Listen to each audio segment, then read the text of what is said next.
Hello, hello, and welcome back to Supposedly Fun. I am Greg, here to do, not a Friday reads, but kind of like a Monday reads, just like a Monday reading check-in in which I will talk about some books that I have finished recently and just weird odds and ends of things that have been going on. I've been trying to catch up on some videos this morning while working because I've fallen really far behind on a lot of channels that I really enjoy, so I have to try to do that. And I was watching some new videos from Doris, and she did a response to the star ratings discussion that I did, some very interesting points, and I'm going to take some of those because I want to do, probably this week, a part 2 to that, and she gave me some great ideas for that. I will link her video down below here if you do, check it out. I always recommend stuff from Doris, but this one gave me a lot of ideas for where to go next. In that, she had talked about a lazy approach to booktubing, and it's funny because that is kind of where I'm settling out. She said she doesn't do a lot of chatty or discussion videos because you have to prepare. You do have to prepare because I feel like whenever I do one of those, I have to think out maybe like questions that I want people to ask or answer, and maybe some discussion points. But usually what I do is like I have my laptop right here, and I just open up the notepad, put them down, and that's it. That's as much preparation as I put into it, because I also, as I've had my channel, in December, it will be a year. At the end of December, I have very much been settling on that same approach because I found when I prepared too much, it helped nerves. Like I feel like I'm getting a little bit more comfortable. Part of it is sitting out here. I used to go sit in front of my bookshelves and everything felt really staged when I sat there, so I would feel nervous. And the other thing is if I put notes, I'd end up, like I wasn't really scripting myself, but I would just feel like I didn't want to lose my place, so I would end up staring at my laptop the whole time and talk, but really just look at my laptop, just like I'm doing right now.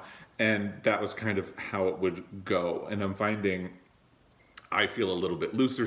Like I work in this room, I work from home, so it feels more natural that I'm here. I don't have to go out of my way to get into a different location. If somebody from work calls in the middle of it, I have my AirPods right here, my laptop's right here. I can jump onto a work call. I don't have to like get up and run to a different part of the house. I don't feel staged. I feel comfortable, and I found that when I don't prepare anything, I can just talk a little bit more freely. So I kind of agree with that basically, but there is a lazy booktuber approach to discussion videos, and that is the one that I use. And for example, I haven't really prepared anything for either of the books that I finished and want to talk to you about, but I'm just going to go with it. And one of the ones that I said I was going to talk about in my video on Friday was Under the Banner of Heaven by Jon Krakauer. I listened to this on audio. It's a nonfiction book that happened to become available right now, so Nonfiction November, check. I got one. And I actually don't really have a whole lot of other things to say about it from what I said earlier. I do think there's like a marketing disconnect on this book, because I have owned a copy of this book. I don't have it in front of me because I'm a lazy booktuber who didn't prepare. But I haven't read it until I got the audio from the library. And it's always been presented to me as a true crime story that discusses the Mormon church and how that led to this crime, the issue of polygamy. And it does use a crime as a linchpin for the history of the Mormon church, but it takes a really hard left almost immediately. And for hundreds of pages, it doesn't mention crime at all. And it's just about the history of the Mormon church. And it's all fascinating. But to me, there was that disconnect because it felt like it wasn't what I had been told I was getting into. And that's fine, but it's just not what I was expecting. And you know, sometimes when you're really expecting something, especially when the book has been on your TBR for about 10 years, you really get a sense of what it's going to be. And then when it's not, you feel off. So it's a great book, but it just wasn't what I thought I was getting into. Now, getting into the next one, there's a reason I'm wearing my Elton John shirt. I got this at a concert when he was passing through Missoula. He did a concert at the Adams Center. I don't know why I'm telling you where he did the concert. You don't know what that is. Although Jason from Old Blues Chapter and Verse and his wife Kelly from Books I'm Not Reading, they might know at the Adams Center because they used to live here. But that's neither here nor there. So I finished Me, the autobiography of Elton John, last night. I stayed up until 2 a.m. Saturday and Sunday because I wanted to finish it in time to return to the library yesterday afternoon. And when I got to the library, they were closed due to a power outage. And I could have put it in the box, but I just I had books I wanted to pick up, so I need to make a whole other trip anyway. So I just kept it so I can talk to you about it. Now, where I had left off with this was that I was saying that it didn't have that kind of investigative narrative that I really like in memoirs, but it did feel kind of honest. And that continued all the way until the end. There are no spoilers. It's his life story. So he struggles with addiction for a very long time. And then somewhere around 1987, he goes to rehab and gets sober.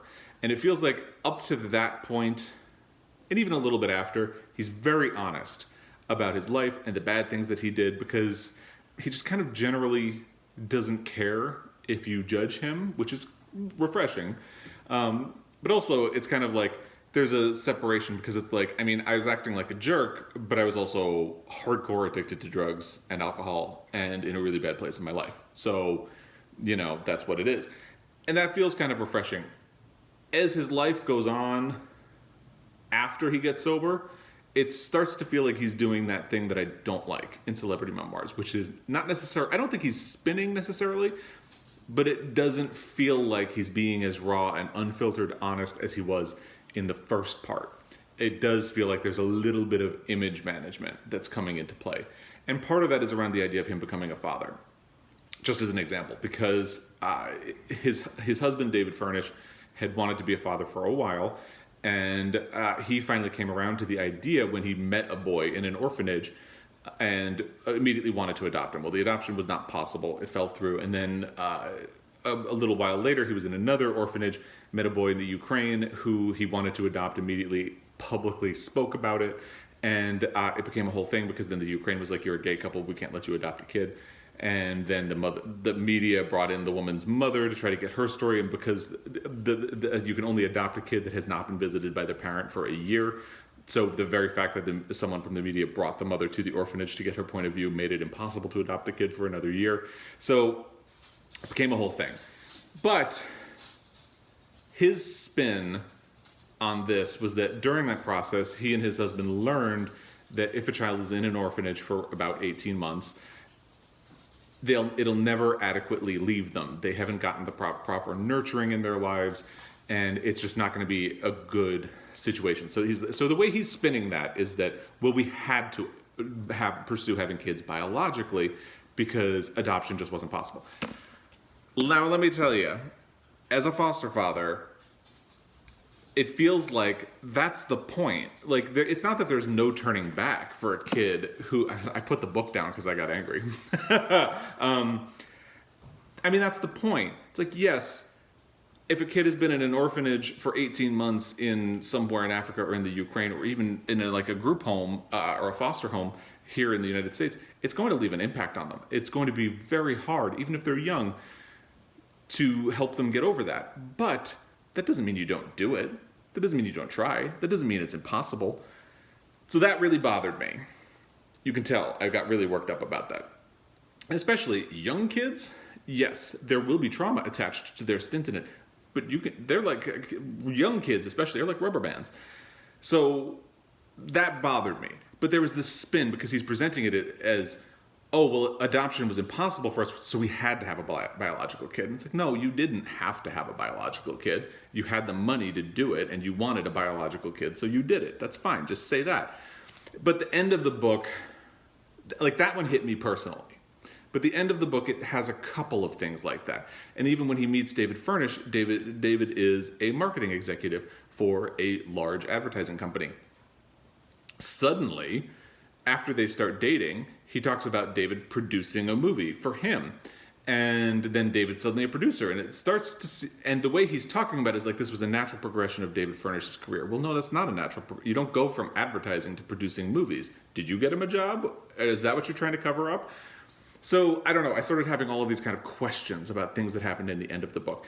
And I did also have a little bit of a problem, and because when he gets clean, he talks about how he helps other people get clean. And one of the people that he doesn't he only gives two names of people that he helped get sober, one of which is Eminem.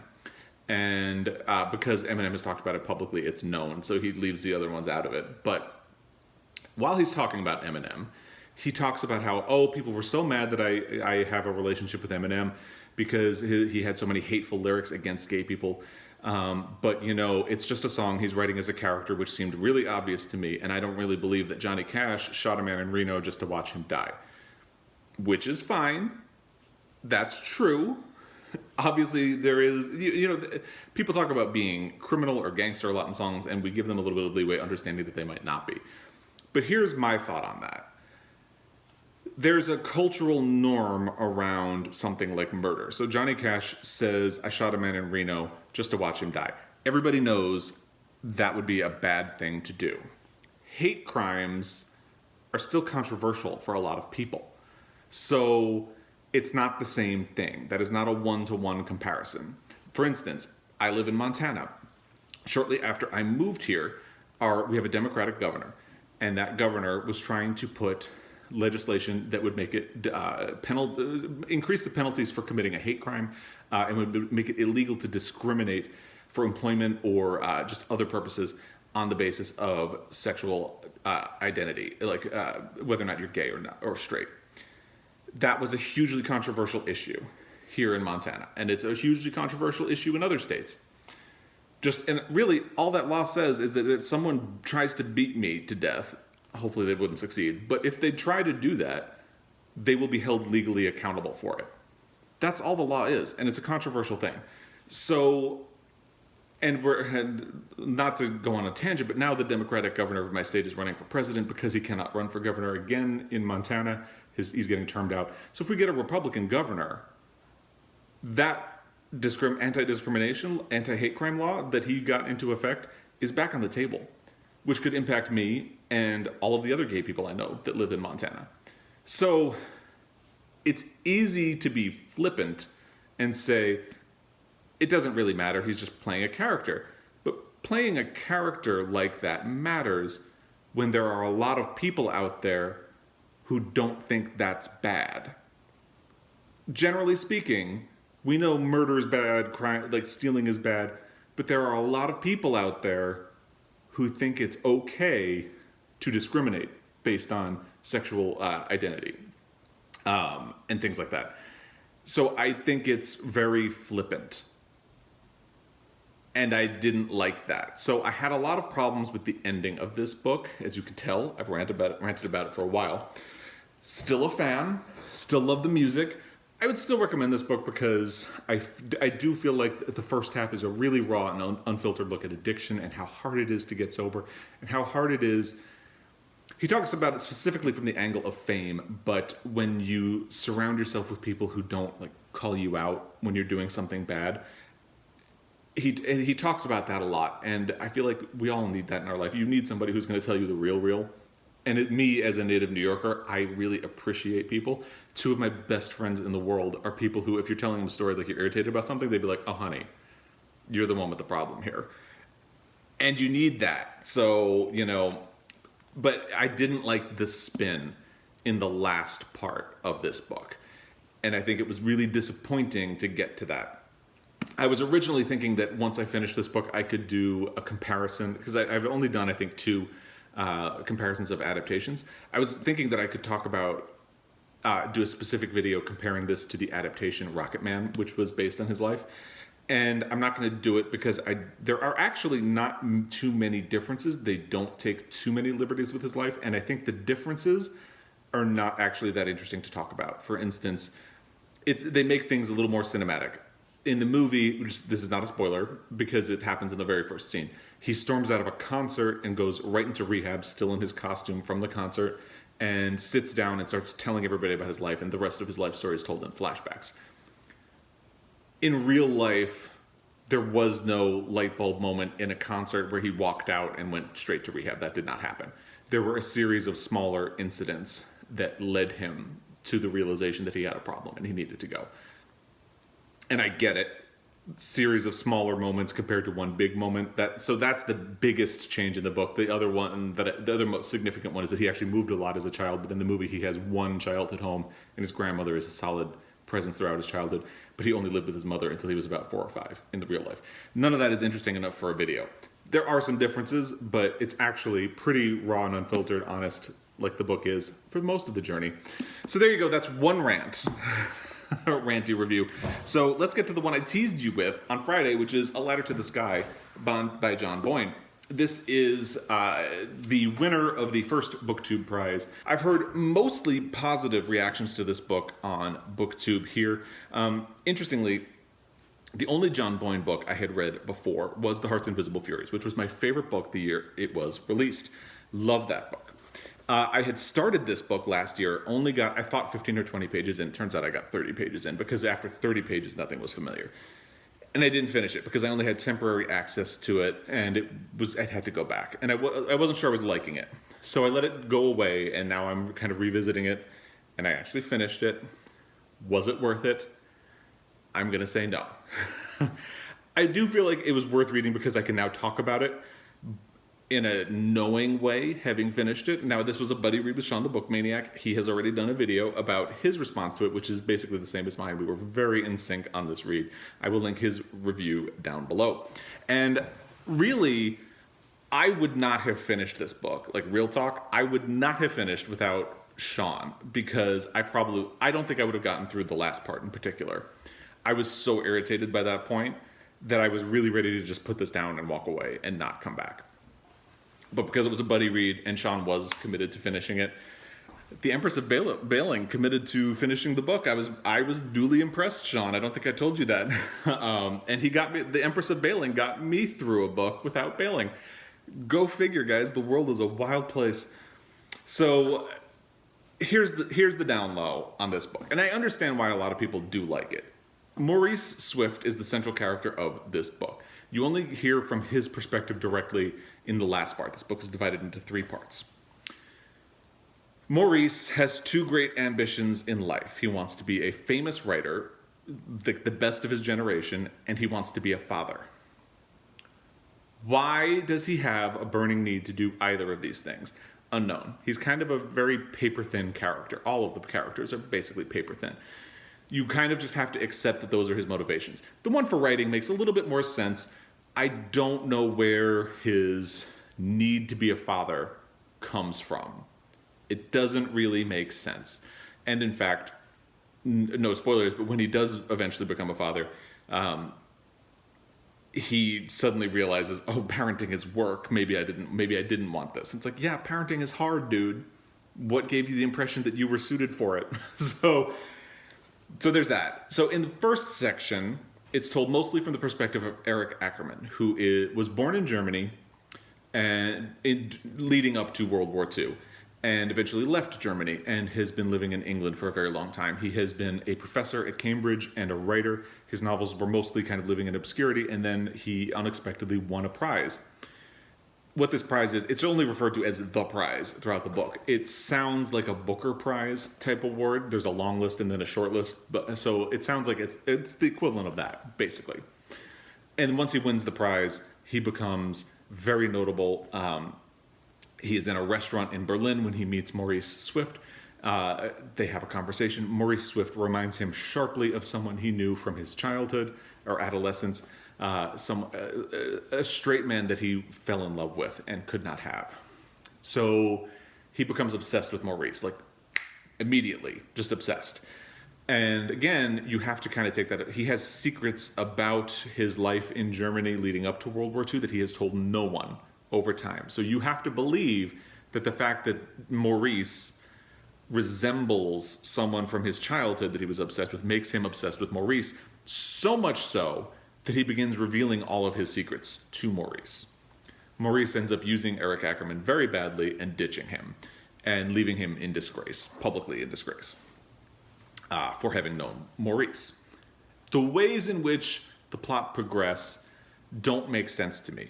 It feels like John Boyne's presence is felt very heavily. Like, it feels like things happen because they need to happen to get to the next thing.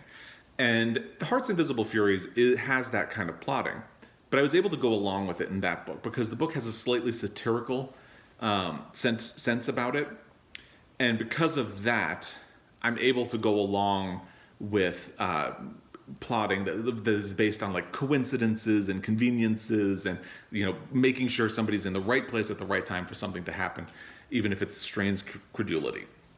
In this book, I had none of that because it doesn't have that sharp-edged satirical sense. It doesn't have...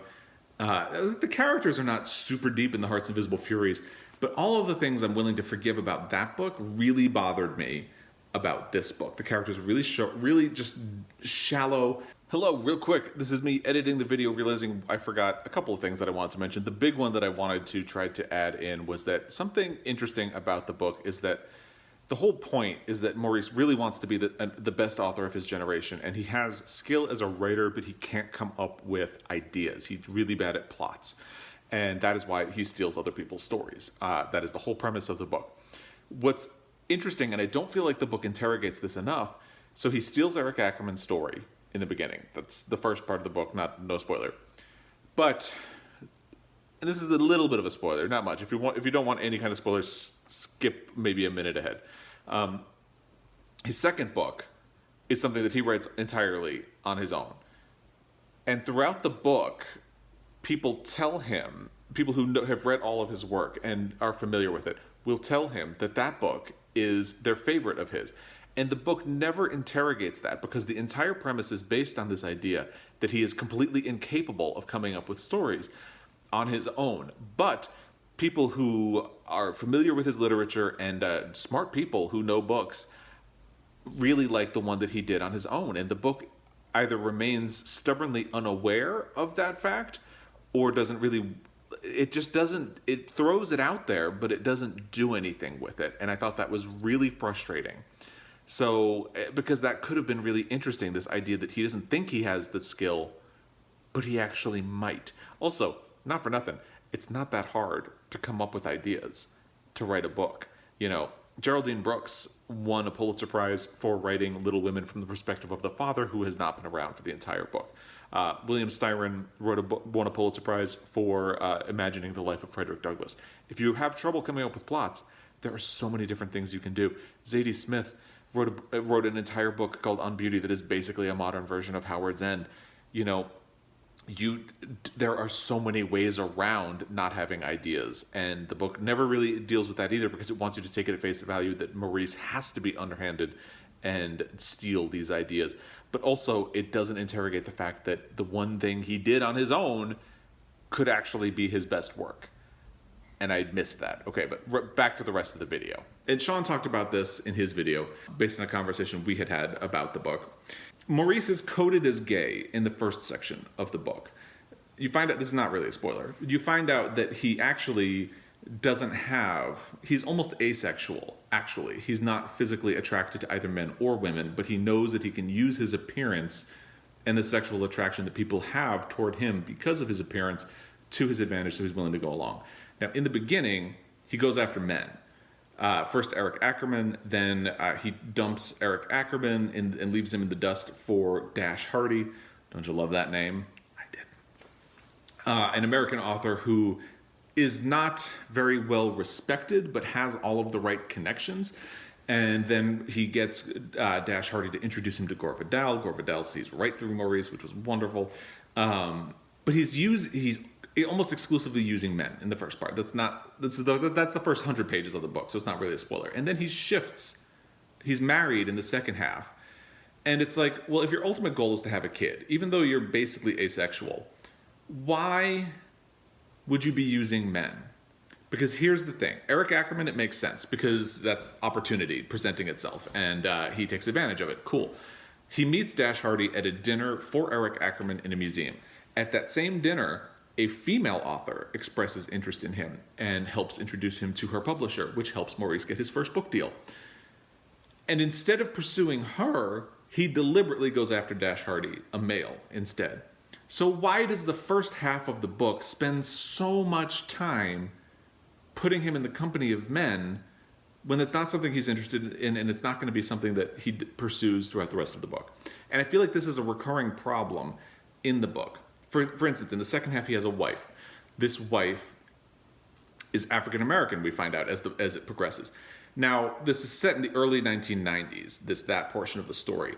And it's not remarked on at all that she is a black woman who had achieved critical acclaim as a writer.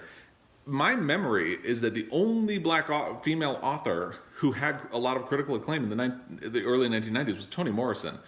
And that was a big deal.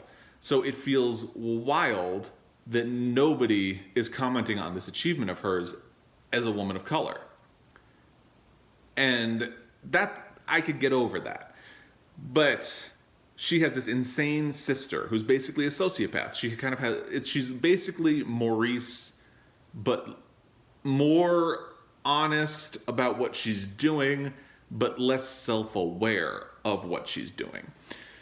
And as I was reading, every time the sister came up, I would just roll my eyes because I would think, there's no way the sister is going to be in the next part of the book. Why are we spending so much energy on this plotline? Sure enough, that section ends, done.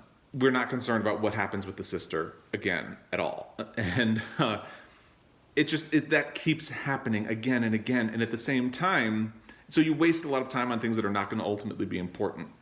But also, John Boyne repeatedly signifies things that you know are going to be important later, and sure enough, they are. And to me, it's really clunky and obvious every time it happens. And it just really bothered me. And there are just so many coincidences in this book, and you have to go along with things and believe. Like, you have to believe that when Eric Ackerman's scandal breaks, he just decides to fade from the public and accept his fate. Maybe he had a guilty conscience, but he doesn't do anything to try to disgrace Maurice back or decry Maurice had done to him. Okay, one instance of it I could forgive. But this happens repeatedly. Like, later on, Maurice has a literary magazine and he steals submissions to turn them into books. He does this like 4 or 5 times, maybe even 6. Do none of the people who submitted those stories notice that elements of their stories became a book that he wrote? You have to just keep doing, and then the ending of the book, something like that happens again, and it's like, why are there so many of these things that he can just take advantage of and get away with? And then in the end, you have to kind of believe, once again, that he is going to become so obsessed, just like Eric Ackerman, he's going to become so obsessed with someone that he will reveal secrets that he should not be revealing and does not want to reveal and would not reveal under any other circumstance. I don't believe it. I don't believe it. So I was incredibly frustrated with this book. I don't think the writing is that great either. It feels clumsy to me. The characters are clumsy. I just did not really like this book. And like I said, if I had not been reading this with Sean, I would have bailed out. I would have completely failed out reading this. But I stuck with it. So, and it's, the consensus seems to be that people like this book, and I get it. It's kind of fun to root with the bad guy sometimes. This book has been wildly compared. I think it's even compared on the jacket itself to Patricia Highsmith. Yeah, Patricia Highsmith's classic Ripley stories. Highsmith is a better writer than this. I will say the only one of her Ripley books that I've read is The Talented Mr. Ripley, and I think in the book there is not enough opposition to Ripley, if I remember right. I read it 20 years ago. So I feel like he just gets away with everything, and that irritated me. But the book itself was good. And in this case, at least you have like Gore Vidal, who knows exactly what Maurice Swift is doing the second he shows up, and that feels satisfying. Ooh! Something Sean had pointed out, because I was so irritated when Gore Vidal pulls out the book Maurice by E.M. Forster from his shelf, and it's like, God. Because John Boyne only named Maurice Swift Maurice so he could do that in this book. So my eyes rolled so hard at that I didn't even stop to think about it. Sean pointed out, Gore Vidal has a signed first edition of Maurice. Maurice was published posthumously because it has a gay character and could not be published during E.M. Forster's lifetime. So it is absolutely ludicrous that anybody would have a signed copy of Maurice. So yeah, there's that. So there's so much that's clunky and bad about this book to me, but I can see why people like it. Rooting for the bad guy can be fun, as I said. To me, it is a little hard because I really loved A Place for Us, which was one of the finalists for the BookTube Prize. So I'm okay with the fact that the book I liked didn't win, but I just really didn't enjoy this. So there you go. That's my opinion of A Ladder to the Sky by John Boyne. May I never talk about it again. Actually, I will, because at the end of the year, I'll do my favorites and least favorite books. This will be in the mix. It's not going to be my least favorite. There are other books that I've ranted about during this year that will be lower, but it will pop up in that conversation. So that's some things I've finished. I've talked for a really long time, so I don't want to keep going too much, but I will talk about some things I'm doing next. So now that I've finished Elton John's book, I am listening to, I'm really going to finish The Indifferent Stars Above in the next day or two on audio, because I also just got Just Mercy on audiobook from the Libby app as well. And I'm really looking forward to that. So I have to finish The Indifferent Stars Above so I can get to that. In terms of print books, but the next book I'm going to do, I don't have the jacket on it. It's Find Me by Andre Osman. My husband, by the way, I think officially gave up on it because he hasn't talked about it in 2 days. He was really disliking it. So I'm curious to see how bad it is at this point, because I don't think I've really... I've heard some like mild praise. Nobody's loved it. So it'll be interesting to see what I think when I do it. And the other thing is I want to do something for novellas in November. And Regina Lemoyne, I hope I said that correctly, recommended Death in Venice by Thomas Mann. So I want to do that. It's only about 100 pages, although the type is really tiny. So those are the next two things that I'm looking at in physical book form. And then I'm looking at the end of the month of starting Little Women by Louisa May Alcott. I wanted to read this by the end of the year so I could kind of compare it to the new movie version, and I want to watch the 1994 movie version as well. And Britta Bowler very kindly jumped in and said that she would also like to read this. So we're going to do a buddy read, and it's going to be a lot of fun. We're working out the details right now, but I'm very much looking forward to it. I think, selfishly, I think it's going to be great for me to have a woman's perspective while reading Little Women. So I'm looking forward to that.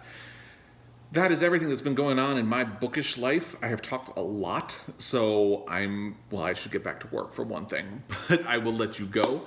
And I would love to hear thoughts about any of these, anything else I talked about. If any of the ranty stuff I talked about struck a nerve with you, drop a line down below and let's talk about it. If you want to get real with me, like give me the real like I respect, and say, no, you're wrong, drop it down below and we'll talk about it.